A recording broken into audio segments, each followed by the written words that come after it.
सुरुचि ने प्रवचन सुन सुन के प्रतिज्ञा ले ली थी कि अब वो कोई भी पाप नहीं करेगी, सबसे अच्छे से बात करेगी, किसी के साथ बुरा नहीं करेगी।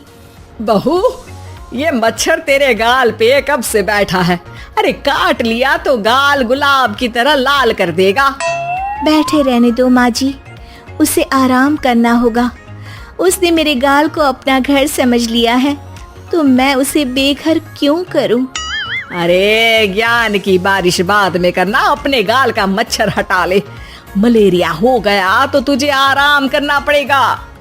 माँ जी, डेंगू मलेरिया तो सांसारिक बीमारियां हैं, हमें इनसे ऊपर ही तो उठना है ना। अरे बेटा, इनसे आदमी ऊपर ही उठ जाता है। क्या हुआ? काट लिया। अरे मैंने तो कहा ही था, मार देना था उसको। नहीं नहीं माँ जी, उसे भोजन करना था, मैंने उसे पोषण दिया है, मुझसे पुण्य का काम हुआ है। अरे उड़ रहा है टुनटुना के, ताली बजा के मार दे वरना फिर काट खाएगा। नहीं नहीं माँ जी, जीव हत्या करना पाप है। मैंने एक बार व्हाट्सएप पे एक उपदेश पढ़ा था, मच्छर आपको काटे ये उसका जुनून है, उसके बाद आप खुजाओ ये आपका सुकून है। लेकिन कभी मच्छर को मारना मत, क्योंकि उसकी रगों में आपका ही खून है। अरे तू और तेरा व्हाट्सएप का ज्ञान, भगवान बचाए। सुरुचि की ये पुण्य करने की आदत से कई बार सुरुचि का नुकसान होता, लेकिन फिर भी वो पाप से दूर रहती। सुरुचि, मेरे सर में जुएं हो गई है, निकाल दोगी? कोई आपको अपने घर से निकाले, आपको अच्छा लगेगा क्या? अरे लेकिन परेशान करती हैं जुएं, दिन भर सर खुजाता रहता हूँ। देखो, इसी बहाने तुम्हारे सर की चंपी हो जाती है। तुम्हें तो जुओं को थैंक यू कहना चाहिए। तभी बाहर से ससुर जी की आवाज आती है। बहू, बहू। अभी आई बाबूजी। बेटा सुनो, ये देखो चाय में ना मक्खी तैर रही है, दूसरी चाय ले आओ जाओ।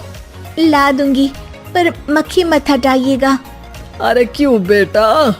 मक्खी चाय का सेवन कर रही है, अच्छा थोड़ी ना लगेगा। आप बीच में अडंगा डाल देंगी तो आपको अच्छा लगेगा क्या अगर कोई आपकी चाय छीन ले? अरे पर निकालूंगा नहीं तो मक्खी मर जाएगी बेटा।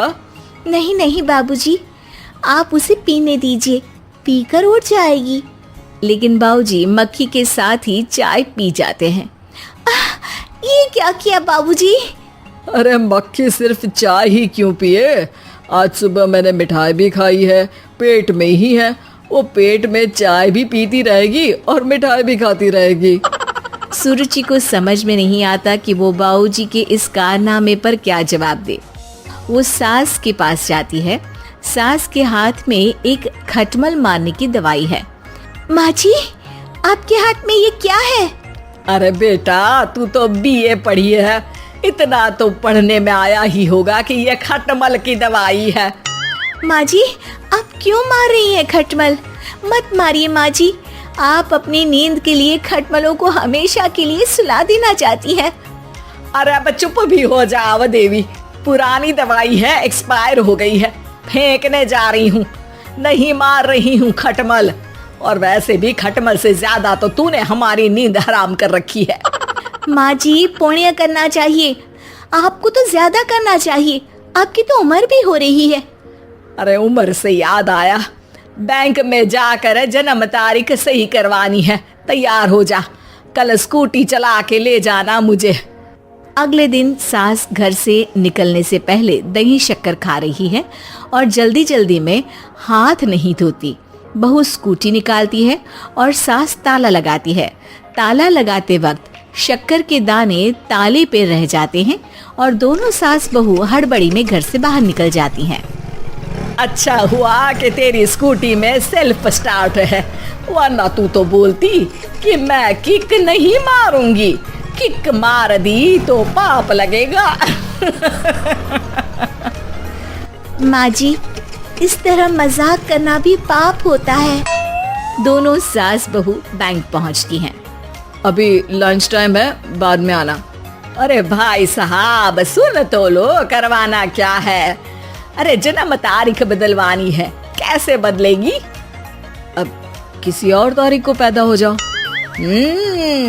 यही चुटकुला आप अपने मैनेजर को भी सुना पाओगे ना?